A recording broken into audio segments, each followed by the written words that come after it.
बुद्ध आणि त्यांचा धम्म द्वितीय खंड भाग 3 उच्चकुलीन आणि पवित्र व्यक्तींची धम्मदीक्षा. यामधील भाग 2 अनाथ पीडिकाची धम्मदीक्षा. फ्रेंड्स, याआधीचे भाग जर तुम्ही बघितले नसेल तर डिस्क्रिप्शनमध्ये लिंक देते, तिथे जाऊन तुम्ही पूर्ण व्हिडिओ बघू शकता. व्हिडिओ आवडला तर व्हिडिओला लाईक करून चॅनलला सबस्क्राईब करा. चला तर मग आजच्या व्हिडिओला सुरुवात करूया.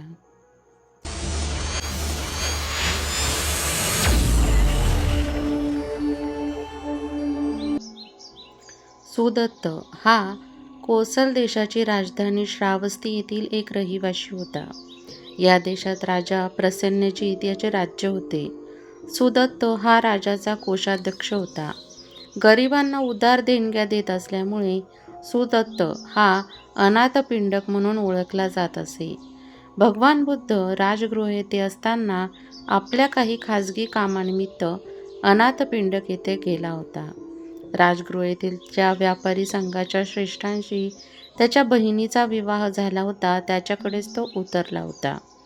तो आला त्यावेळी श्रेष्ठीकडे भगवान बुद्ध आणि त्यांचे भिक्खू यांच्यासाठी भोजनाची एवढ्या मोठ्या प्रमाणावर तयारी चालू असल्याचे त्याला आढळले की येथे एखादा लग्न समारंभ असावा किंवा राजाला आमंत्रण देण्यात आले असावे असे त्याला वाटले. वस्तुस्थिती समजल्यावर भगवान बुद्धाच्या दर्शनासाठी तो अत्यंत उत्सुक झाला आणि तथागतास भेटण्यासाठी तो त्याच रात्री निघाला आणि तथागतांनी त्या क्षणी त्याच्या हृदयातील शुद्ध भाव ओळखून सांत्वनपर शब्दांनी त्यांचे स्वागत केले. आसनस्थ झाल्यावर अनाथपिंडिकाने एखाद्या धार्मिक विषयावर प्रवचन ऐकण्याची इच्छा व्यक्त केली. तथागतांनी त्याची इच्छा मान्य करून प्रश्न केला, आपले जीवन कोण घडवतो? तो ईश्वर. वस्तुमात्राचा निर्माता आहे काय? जर तो निर्माता ईश्वर असता तर सर्व प्राणीमात्रांना आपल्या निर्मात्याच्याच सत्तेच्या अधीन राहून निमूटपणे त्याच्या पुढे नमावे लागले असते. कुंभाराच्या हाताने घडवलेल्या मडक्याप्रमाणे त्यांची स्थिती झाली असती. जर ईश्वराने जग निर्माण केलेले असते तर दुःख, आपत्ती किंवा पाप अशासारखी कोणतीच गोष्ट असायला नको होती. कारण चांगलं आणि वाईट अशा दोन्हीही गोष्टींचा उद्भव त्याच्यापासूनच झाला पाहिजे. जर असे नसेल तर त्याखेरीज दुसरे एखादे कारण असले पाहिजे आणि मग तो ईश्वर असणे आवश्यक नाही. याप्रमाणे ईश्वरविषयक कल्पनांचा पाडाव होतो हे तुमच्या लक्षात येईल. आणखी असे म्हटले जाते की ब्रह्म हे जगत कारण असू शकत नाही. बीपासून झाड होते त्याप्रमाणे आपल्या भोवतालच्या सर्व वस्तू कारणामुळे अस्तित्वात येतो. मग ब्रह्म हे सर्वच वस्तूंचे सारखेच कारण असू शकेल. जर ते सर्वव्यापी असेल तर निश्चितपणे ते त्यांचा निर्माता होऊ शकत नाही. आणखी असे म्हटले जाते की आत्मा हा निर्मात्मा आहे. जर त्याचा आत्मा निर्मात्मा असेल तर त्याने सर्व वस्तू सुखकर का केल्या नाहीत? दुःख आणि सुख ही वास्तविक सत्य होत. ती आत्म्याने निर्माण केलेली असणे कसे शक्य आहे? दुसरे असे की निर्माता असा कोणी नाही किंवा दैव असे काही एक नाही आणि कार्यकारण भावही नाही. हे विधान तुम्ही मान्य केले तर आपली जीवने घडविण्याचा आणि साध्यानुसार साधने जुळवून घेण्याचे काय प्रयोजन? म्हणून आमचे म्हणणे असे आहे की अस्तित्वात असलेल्या सर्व वस्तू या कारणाशिवाय अस्तित्वात आलेल्या नाहीत. ईश्वर, ब्रह्म, आत्मा आणि कारणरहित असे दैव यांपैकी कोणीही निर्माता नाही, तर आपल्याच कृत्याचे बरे वाईट परिणाम होत असतात. सर्व विश्व प्रतिपत्व समुत्पत्त म्हणजे कार्यभावनाच्या सिद्धांतावर आधारलेले आहे आणि जी कारणे क्रियाशील असतात ती अमानसिक नसतात. उदाहरणार्थ, पेला ज्या सुवर्णाचा केलेला असतो ते अंतर्बाह्य सुवर्णच असते. म्हणून आपण ईश्वर पूजेच्या आणि त्याच्या प्रार्थनेच्या थोतांडाचा त्याग करूया, ज्याच्यापासून काहीही फायदा नाही अशा गूढ गोष्टींविषयी निष्फळ कल्पना करीत बसून आपण स्वतःचेच नुकसान करून घेऊ नये. आत्मा आणि स्वार्थीपणा यांचा आपण त्याग करूया आणि कुशल कर्म करूया, म्हणजे त्यांचे फळही आपणास चांगले मिळेल. अनाथपिंडक म्हणाला, भगवंतांनी जे सांगितलं त्यातील सत्य मला समजले आणि आपले मन मोकळे करावे अशी माझी इच्छा आहे. माझे बोलणे ऐकल्यावर मी काय करावे याविषयी भगवंतांनी मला उपदेश करावा. माझ्या आयुष्यात मला खूप कामे आहेत आणि विपुल संपत्ती मिळवल्यामुळे मी चिंताग्रस्त झालो आहे. तरीही माझ्या कामात मला आनंद वाटतो आणि मी त्यासाठी खूप परिश्रम करतो. माझ्या पदरी पुष्कळ नोकर चाकर आहेत आणि माझ्या उद्योगधंद्याच्या यशावर त्यांचे जीवन अवलंबून आहे. आपले शिष्य परिव्राज्याच्या सुखाची प्रशंसा करताना आणि जगातील अंशातील दोष देत असताना मी ऐकले आहे. ते म्हणतात, तथागतांनी आपल्या राजाचा आणि वारसा हक्काचा त्याग केला आहे आणि सदाचरणाचा मार्ग शोधून काढून निर्वाण कसे प्राप्त करावे याचे संबंध जगाला उदाहरण घालून दिले आहे. जे न्याय असेल ते करावे आणि आपल्या बांधवांना सुखी करावे याविषयी माझ्या मनाला उत्कंठा लागून राहिली आहे. म्हणून मला असे विचारायचे आहे की माझी संपत्ती, माझे घर, माझा व्यापार उद्यम याचा मी त्याग केलाच पाहिजे काय? आणि आपल्याप्रमाणे धार्मिक जीवनाचा आनंद मिळवण्यासाठी गृहहीन झाले पाहिजे काय? आणि तथागत म्हणाले, उदात्त आणि अष्टांग मार्गाने जो जातो त्या प्रत्येकाला धार्मिक जीवनाचा आनंद मिळतो. जो संपत्तीला चिटकून राहतो त्याने तिचे विष स्वतःच्या मनात पेरून घेण्यापेक्षा तिचा त्याग करणे अधिक चांगले. परंतु जो संपत्तीला चिटकून राहत नाही आणि ती जवळ असून सुद्धा तिचा उपयोग जो चांगल्या तऱ्हेने करतो तो आपल्या बांधवांना वरदान ठरेल. माझे तुम्हाला असे सांगणे आहे की तुमचा जो जीवन व्यवसाय आहे त्यातच तुम्ही राहा आणि परिश्रमपूर्वक आपल्या धंद्यात लक्ष द्या. जीवन, संपत्ती आणि सत्ता माणसाला गुलाम करत नाहीत, तर त्यांची अभिलाषा त्यांना गुलाम करते. केवळ निष्क्रिय जीने जगण्यासाठी जो भिक्खू संसार त्याग करतो त्याचा काहीही फायदा होत नाही, कारण आळसाचे जीने घृणास्पद होय. निष्क्रियतेचा तिरस्कारच केला पाहिजे. माणसाने गृहहीन व्हावे किंवा संसार त्यागाची आवश्यकता वाटल्याशिवाय त्याने संसार त्याग करावा असे तथागताचा धम्म सांगत नाही. माणसाने स्वार्थाच्या भ्रमातून मुक्त व्हावे, आपले चित्त शुद्ध करावे, सुखोपभोगाच्या तृष्णेने त्याग करावा आणि सदाचाराचे जीवन जगावे असे तथागताचा धम्म सांगतो.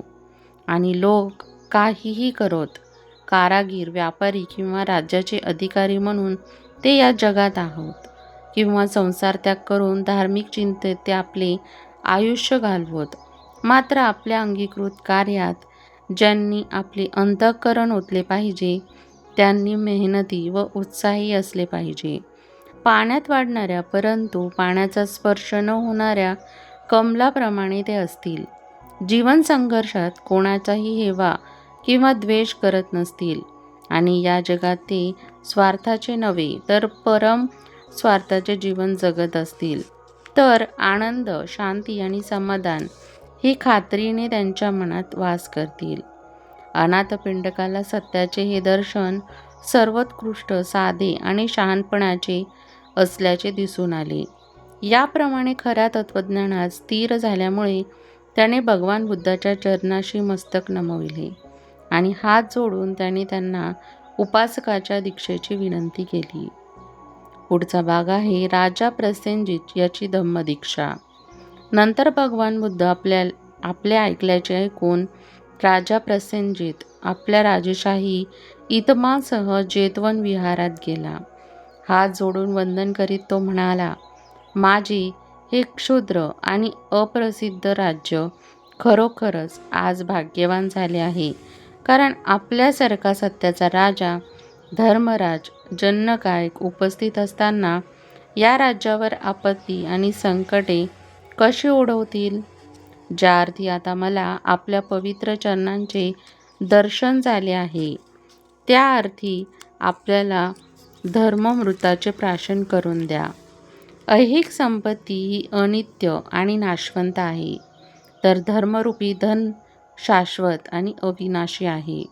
ऐहिक जीवन जगणाऱ्या राजाचेही जीवन दुःखी असते, परंतु पवित्र जीवन जगणाऱ्या सामान्य माणसालाही मनःशांती लाभते.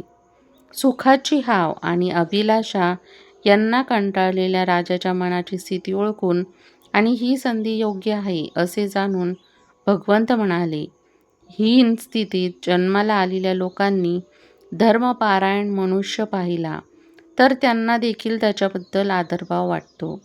मग पूर्वपुण्याई लाभलेल्या अशा स्वातंत्र्य राजाला त्याच्याबद्दल किती आदर वाटत असेल. आणि म्हणून मी माझा धम्म थोडक्यात समजावून सांगत असताना महाराजांनी माझे म्हणणे नीट लक्षपूर्वक ऐकावे व आत्मसात करावे. आपली बरी वाईट कृत्ये नेहमी छायेप्रमाणे आपला पाठपुरावा करतात. सर्वात अधिक गरज कशाची असेल तर ती करुणामय हृदयाची. आपल्या प्रजनांना एकुलत्या एक मुलाप्रमाणे माना. त्यांच्यावरती जुलूम करू नका. त्यांचा नाश करू नका. आपल्या शरीराचा प्रत्येक अवयव आपल्या ताब्यात ठेवा. कुमार्गाच्या विचारांचा त्याग करा व सन्मान नगारणे जा. दुसऱ्यांना पायदळी तोडून स्वतः उच्चपदी चढू नका. दुःखीतला सुख द्या आणि त्याला आपला मित्र माना. राजेशाही बडेजावास अधिक महत्त्व देऊ नका किंवा तोंडपूजा करणाऱ्यांची गोड शब्दात केलेली स्तुती ऐकू नका. तपश्चर्येने स्वतःला क्लेश करून घेण्यात काहीही लाभ नसतो. म्हणून धम्माचे चिंतन करा व सदाचरणाच्या नियमांचे महत्त्व ओळखा. दुःखाचे व अनिष्ट गोष्टीचे पर्वत आपल्याभोवती सर्वत्र उभे आहेत आणि खऱ्या धम्माचा विचार केल्यानेच त्यातून आपली सुटका होऊ शकेल. मग अन्याय करण्यात काय फायदा आहे. सर्व शहाणे लोक शारीरिक उपभोगाची उपेक्षा करतात. ते कामवासनांना तिरस्कार करतात आणि पवित्र जीवनाचा अवलंब करतात. झाडाला आग लागली तर त्याच्यावर पक्षी कसे राहू शकतील. जिथे वासना असते तिथे सत्य राहू शकत नाही. हे ज्ञान ज्याला नाही तो विद्वान मनुष्य जरी ऋषी म्हणून त्याची स्तुती होत असली तरी तो अज्ञच समजला पाहिजे. ज्याला हे ज्ञान झाले आहे त्यालाच प्रज्ञा प्राप्त होते. ही प्रज्ञा प्राप्त करून घेणे हा जीवनाचा एकमेव उद्देश आहे. तिच्याकडे दुर्लक्ष करणे म्हणजे जीवनाचे अपयशच होय. सर्व पंथांची शिकवण याच्यावर केंद्रित झाली पाहिजे, कारण त्याखेरीज ज्ञान अशक्य आहे. हे सत्य केवळ ऋषीमुनींसाठीच नाही, प्रत्येक मानव प्राण्याशी त्याचा संबंध आहे. प्रतस्थ भिक्खू आणि कौटुंबिक जीवन जगणारा सामान्य मनुष्य यांच्यात या बाबतीत काही फरक नाही. ऋषींची अधोगती होऊ शकते आणि सामान्य कुटुंबवत्सल माणसेही ऋषीपदाला पोहोचू शकतात. कामवासनेच्या भरतीपासून सर्वांना सारखाच धोका असतो. सगळे जग त्या भरतीत वाहून जाते. जो तिच्या भोवऱ्यात सापडतो त्याची सुटका होत नाही. परंतु प्रज्ञा ही नौका आहे आणि विचार हे तिचे सुकाणू आहे. धम्म तुम्हाला असा आदेश देतो की तुमच्या या शत्रूपासून तुम्ही आपले संरक्षण करा.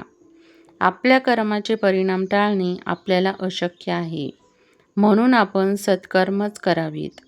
आपल्या हातून दुष्कृत्य होऊ नयेत म्हणून आपण विचार तपासून पाहून या, कारण आपण जे पेरतो तेच आपणाला मिळते. प्रकाशातून अंधाराकडे आणि अंधारातून प्रकाशाकडे जाणारे मार्ग असतात. अंधारातून गडद अंधाराकडे आणि संधी प्रकाशातून अधिक उज्ज्वल प्रकाशाकडे जाणारेही मार्ग असतात. सुज्ञ मनुष्याला अधिक प्रकाश असला पाहिजे, म्हणून तो प्रकाशाचाच उपयोग करेल. तो अवितरपणे सत्य ज्ञानाच्या प्राप्तीसाठीच प्रगती करत राहील. सद्वर्तने आणि बुद्धीचा उपयोग करून आपले खरे श्रेष्ठत्व दाखवा. ऐहिक वस्तूंच्या व्यर्थ तत्वाविषयी खोल विचार करा आणि जीवन चंचल आहे हे समजावून घ्या. मन उदात करा आणि निश्चित ध्येयावर निष्ठा असू द्या.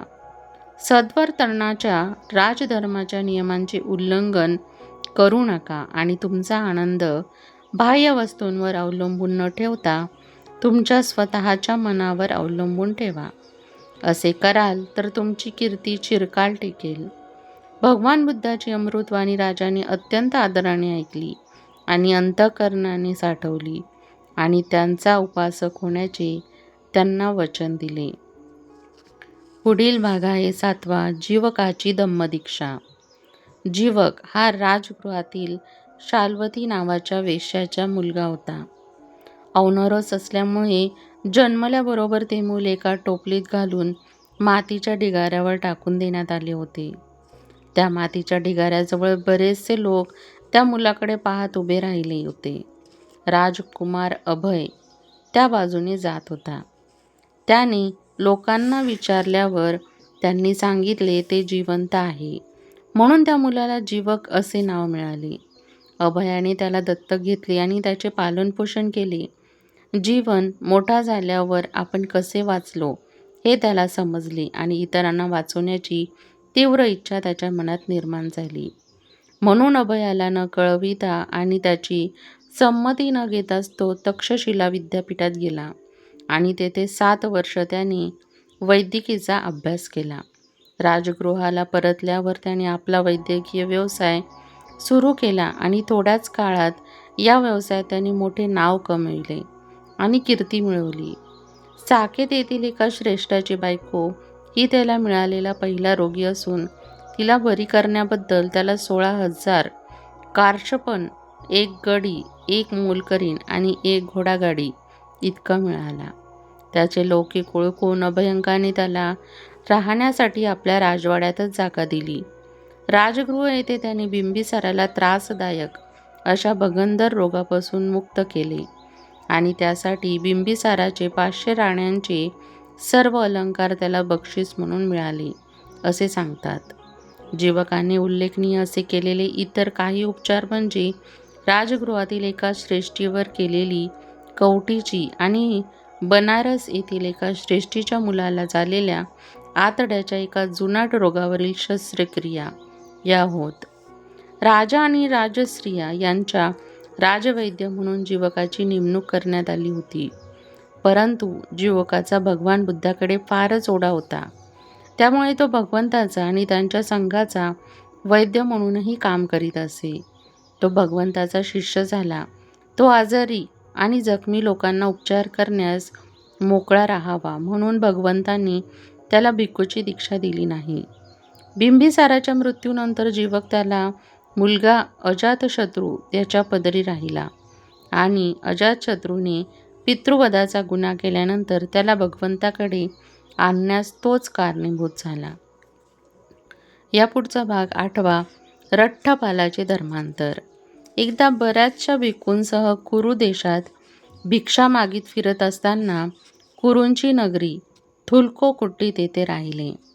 कुरूंना हे समजल्यावर भगवंताचा आदर करण्यासाठी ते त्यांच्याकडे गेले. ते बसल्यावर भगवंतांनी धम्मोपदेश केला. भगवंताचा उपदेश ऐकल्यावर थुल्ल कोठडी तेथील रहिवाशांच्या ब्राह्मण प्रमुखांनी भगवंताचे कृतज्ञपूर्वक आभार मानले आणि वंदन करून ते निघून गेले. त्यांच्यामधील तेथील एका प्रमुख घराण्यात जन्माला आलेला रठ्ठपाल नावाचा एक तरुण होता. त्याच्या मनात विचार आला, माझ्या समजुतीप्रमाणे भगवंतांनी दिलेल्या उपदेशानुसार कौटुंबिक जीवन जगणाऱ्या माणसाच्या दृष्टीने संपूर्ण शुद्ध आणि निर्दोष असे उच्च जीवन जगणे ही सोपी गोष्ट नाही. मी केस कापून टाकले, दाढी काढली, पीतवस्त्र धारण केले, गृहत्याग करून गृहहीन परिव्राजक झालो तर काय हरकत आहे. ब्राह्मण फारसे दूर गेले नव्हते. अशा वेळी रठ्ठपाल परत आला आणि भगवंतांना वंदन करून त्याचे आपल्या मनातील विचार त्यांना सांगितला आणि प्रवज्जा व उपसंपदा देऊन त्यांच्या संघात आपल्याला प्रवेश देण्याची त्यांनी विनंती केली. भगवंतांनी विचारले, असे करण्यात तुला तुझ्या मातापित्याची संमती आहे काय? नाही भगवान. ज्यांना त्यांच्या मातापित्यांची संमती नाही त्यांना मी परिव्रज्या देत नाही. महाराज, ती संमती मिळवण्याचा मी प्रयत्न करीन, तो तरुण मनुष्य म्हणाला. आणि उठून मोठ्या आदराने भगवंताचा निरोप घेऊन तो आपल्या आई वडिलांच्याकडे गेला. त्यांनी त्यांना आपले विचार सांगितले आणि भिक्खू होण्यासाठी त्यांची परवानगी मागितली. आई वडिलांनी पुढील प्रमाणे उत्तर दिले. बाळा रट्टपाल, तू आमचा एकुलता एक मुलगा आहेस आणि आमचा फार लाडका आहेस. तू सुखाने जगत आहेस आणि सुखातच वाढला आहेस. दुःखाचा तुला मुळीच अनुभव नाही. जा, खा, पी, मजा कर आणि सुखाने सत्कृत्य करीत राहा. आम्ही तुला संमती देत नाही. तुझ्या मृत्यूने आम्ही अनाथ होऊ आणि आम्हाला हे जीवन सुखाचे वाटणार नाही. आमच्याजवळ असताना तू गृहत्याग करून भिक्खू व्हावे याला आमची संमती का असावी?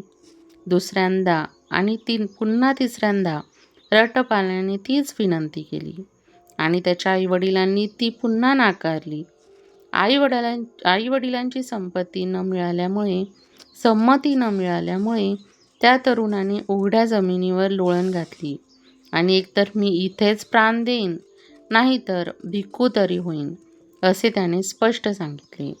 त्याला भिक्खू होण्यास विरोध दर्शवित त्याचे आई वडील त्याला उठून बसायला विनवणी करू लागली, पण तो तरुण मनुष्य एकही शब्द बोलला नाही.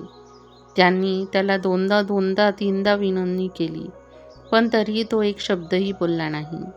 म्हणून रट्टपालाच्या आई वडिलांनी त्यांना त्याच्या मित्रांना भेटून सगळी हकीकत सांगितली आणि त्यांनी त्याला जे सांगितले होते तेच आग्रहपूर्वक त्याला सांगण्यास त्यांनी त्याला सांगितले. त्याच्या मित्रांनी त्याला 3 वेळा विनंती केली, पण तो एकही शब्द बोलला नाही. तेव्हा त्याचे मित्र त्याच्या आईवडिलांकडे आले आणि म्हणाले, तिथेच उघड्या जमिनीवर पडून तो सांगत आहे की मी एकतर मरून जाईन, नाहीतर भिक्खू होईन. जर तुम्ही मला संमती दिली नाही तर तो कधीही जिवंत उठणार नाही. पण तुम्ही त्याला संमती दिली तर तो भिक्खू झाल्यावर तुमच्या दृष्टीस तरी पडेल. जर भिक्खू होऊन राहणे त्याला आवडले नाही तर तो दुसरे काय करू शकेल? तो येथेच परत येईल. म्हणून तुम्ही त्याला संमती द्या. ठीक आहे, आम्ही संमती देतो. पण जेव्हा तो भिक्खू होईल तेव्हा त्याने येथे येऊन आमची भेट घेतली पाहिजे. रट्टपालाचे मित्र त्याच्याकडे गेले आणि त्याच्या आई वडिलांनी संमती दिल्याचे त्यांनी सांगितले. परंतु तो भिक्खू झाल्यावर त्याने त्यांना भेटण्यासाठी आले पाहिजे हेही त्यांनी सांगितले. तेव्हा तो उठला आणि थकवा दूर झाल्यावर तो भगवंताकडे गेला. त्यांना वंदन केल्यावर एका बाजूला बसून तो म्हणाला, मी भिक्खू होण्याबद्दल आई वडिलांची संमती मिळवली आहे. मला संघात प्रवेश द्यावा अशी भगवंतांनी माझी विनंती आहे. भगवंताच्या संघात त्याला प्रवेश देण्यात आला. थुल्लकोटी तेथे आवश्यक तितके दिवस राहून 15 वड्यानंतर भगवान बुद्ध भिक्षा यात्रेसाठी श्रावस्तीत जावयास निघाले आणि त्या ठिकाणी अनाथ पीडिकांच्या सुखदायी जेतवनात त्यांनी वस्ती केली. ज्या आदर्शाच्या शोधासाठी तरुण लोक गृहत्याग करून गृहहीन भिक्खू होतात, तो उपरतीतांच्या जीवनाची सर्वश्रेष्ठ आदर्श भिक्खू रट्टपालाला एकांतवास, कष्ट, दृढता व निस्वार्थ यांनी परिपूर्ण असे जीवन जगल्यावर लवकरच मिळाला. नंतर तो भगवंताकडे गेला आणि वंदन केल्यावर एका बाजूला बसून म्हणाला, भगवंताच्या अनुज्ञेने आई वडिलांना भेटावयास जाण्याची माझी इच्छा आहे. रट्टपालाच्या मनातील विचारांची आपल्या मनात बारकाईने तपासणी करून आणि आपल्याला मिळालेल्या शिक्षणाचा त्याग करून सामान्य माणसाने खालच्या पातळीवरील जीवन जगण्याची इच्छा त्याला होणार नाही हे ओळखून भगवंताने त्याला केव्हाही जाण्याची अनुज्ञा दिली. तेव्हा उठून अत्यंत आदराने भगवंताचा निरोप घेतल्यावर आपला बिछाना बाजूला ठेवून त्याने आपले चिवर व भिक्षापात्र घेतले आणि भिक्षा यात्रेसाठी तो थुल्लकोटीत येथे गेला. त्याने कुरु राजाच्या मुग्रवनात वस्ती केली. दुसऱ्या दिवशी सकाळी लवकर चिवर वस्त्र परिधान करून आणि भिक्षापात्र घेऊन तो भिक्षेसाठी नगरात गेला. तेथेच भेदभाव न करता घरोघर फिरत असताना तो आपल्याच वडिलांच्या घरी आला. त्याचे वडील घरातील दिवाणखाण्यात आपले केस विंचरीत होते. त्यांनी रट्टपालास दुरून येत असताना पाहिले आणि म्हणाले, या वैराग्याच्या कार्ट्यांनीच माझ्या एकुलत्या एक लाडक्या मुलाला भिक्खू करून टाकले. याप्रमाणे स्वतःच्या वडिलांच्याच घरी रट्टपालाला काहीही मिळाले नाही. नुसता नकार तर नाहीच, पण शिव्या मात्र मिळाल्या. त्याच वेळी घरातील एक दासी आदल्या दिवशीच शिळा भात फेकून देण्याच्या बेतात होती.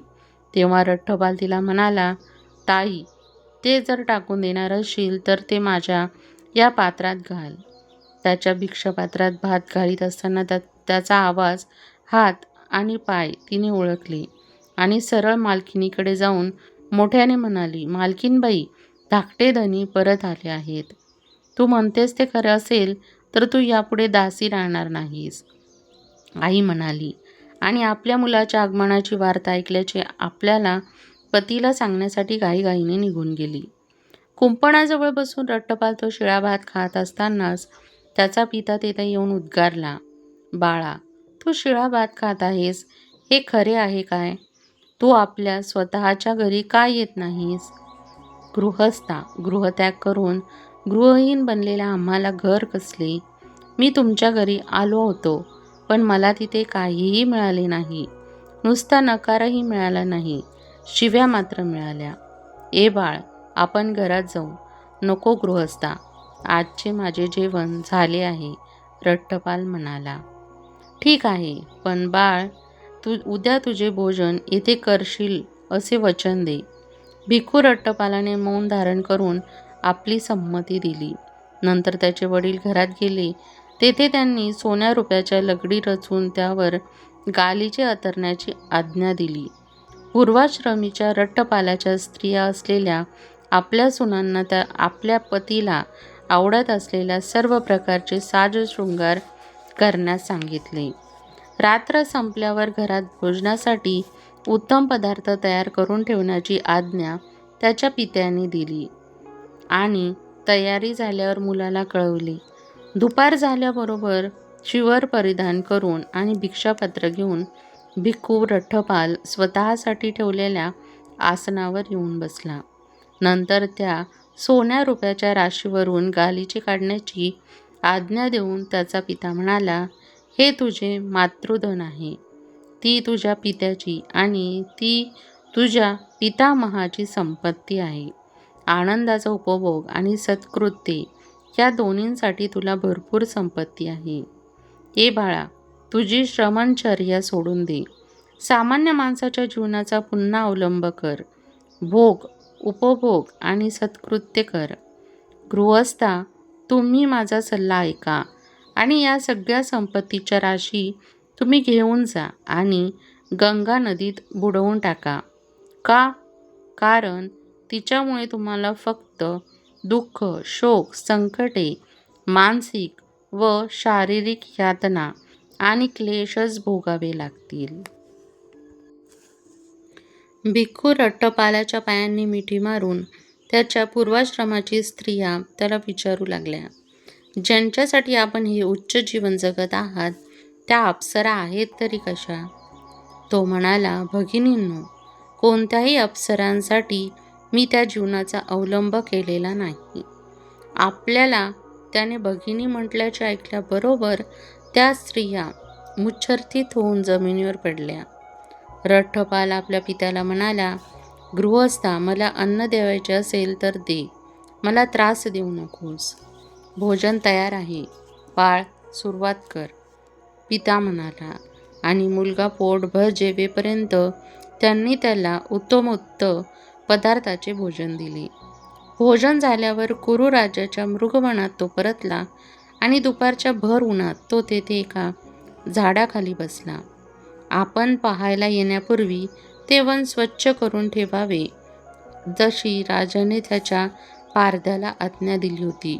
आणि तो आज्ञाधारक शिकारी आपले काम करीत असताना तेथे एका झाडाखाली दुपारच्या भर उन्हात रट्टपाल बसला असल्याचे त्यांनी पाहिले आणि राजाला जाऊन बातमी दिली की वन व्यवस्थित आहे, परंतु ज्याच्याविषयी महाराजांनी अनेक वेळा ऐकले आहे, तो रट्टपाल तिथेच एका झाडाखाली बसला आहे. आज वनाची काळजी करण्याचे कारण नाही. राजा म्हणाला, मी आज जाऊन त्या वंदनीय पुरुषाला भेटतो. म्हणून प्रवासासाठी भोजनाची तयारी करण्याची आज्ञा देऊन तो रथात बसला आणि नगरातून राजेशाही मिरवणुकीने रट्टपालाला भेटण्यासाठी निघाला. रथातून जिथपर्यंत जाता येईल तिथपर्यंत गेल्यावर राजा आपल्या परिवारासह पायी चालू लागला आणि रट्टपालाकडे आला. परस्परांना अभिवादन केल्यावर राजाने उभे राहूनच रट्टपालास एका पुष्पराशीवर बसण्याची विनंती केली. नाही महाराज, आपण तिथे बसा, माझे हे आसनच आहे. आसनस्थ झाल्यावर राजा म्हणाला, रट्टपाल, माणसाला 4 हानी भोगाव्या लागतात की ज्याच्यामुळं तो आपल्या डोक्याचे व दाढी-मिशांचे केस काढून टाकतील, पीतवस्त्रे धारण करतो आणि गृहत्याग करून गृहहीन होतो. त्या 4 हानी म्हणजे म्हातारपण, अनारोग्य, दारिद्र्य आणि नातलगांचा मृत्यू ह्या होत. समजा एक बऱ्याच वयाचा म्हातारा मनुष्य आहे.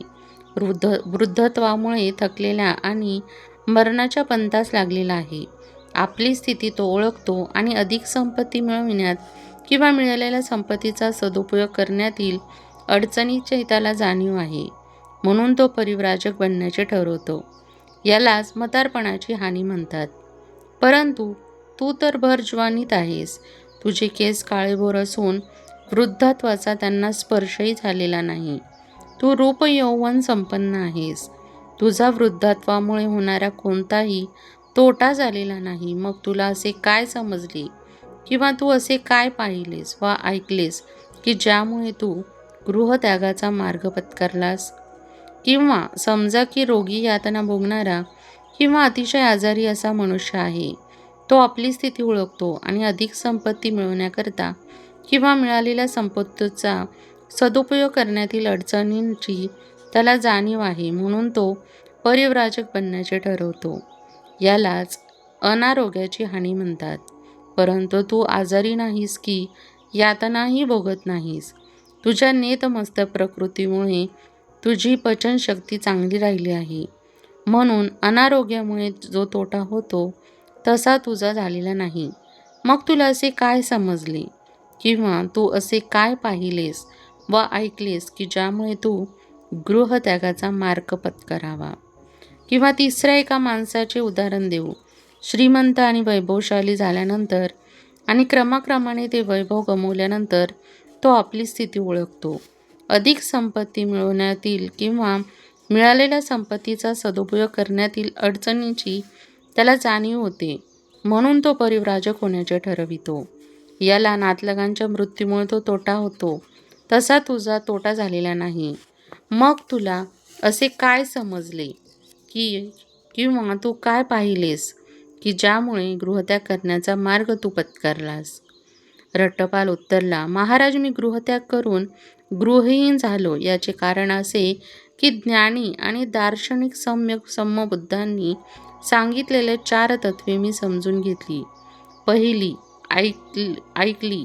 ही 4 तत्वे अशी, जग अनित्य असून सतत बदलत आहे. दुसरा असा आहे, जगाला रक्षण करता किंवा पालन करता असा कोणीही नाही. तिसरा, आपली कशावरही मालकी नाही. प्रत्येक वस्तूमागे ठेवूनच आपल्याला गेले पाहिजे. तृष्णेच्या आहारी गेल्यामुळे जगात दुःख आहे आणि त्यामुळेच जगात अनेक उणिवा असून ते सारखे धडपडत आहे. विलक्षण, खरोखरच उत्कृष्ट, राजा उद्गारला. भगवंतांनी सांगितले की ते किती बरोबर आहे. फ्रेंड्स, या पुढच्या भागामध्ये आपण भाग 4, घरचे निमंत्रण, शुद्ध धनाची शेवटची भेट हा बघणार आहोत. आजचा भाग तुम्हाला कसा वाटला हे कमेंट बॉक्समध्ये नक्की सांगा. कमेंटमध्ये जय भीम, नमो बुद्धाय लिहायला विसरू नका. तुम्हाला जर व्हिडिओ आवडला असेल तर व्हिडिओला लाईक करा, चॅनलला सबस्क्राईब करा आणि बेल आयकॉन दाबायला विसरू नका, जेणेकरून सर्वात आधी नोटिफिकेशन तुमच्यापर्यंत पोहोचेल. व्हिडिओ बघितल्याबद्दल धन्यवाद.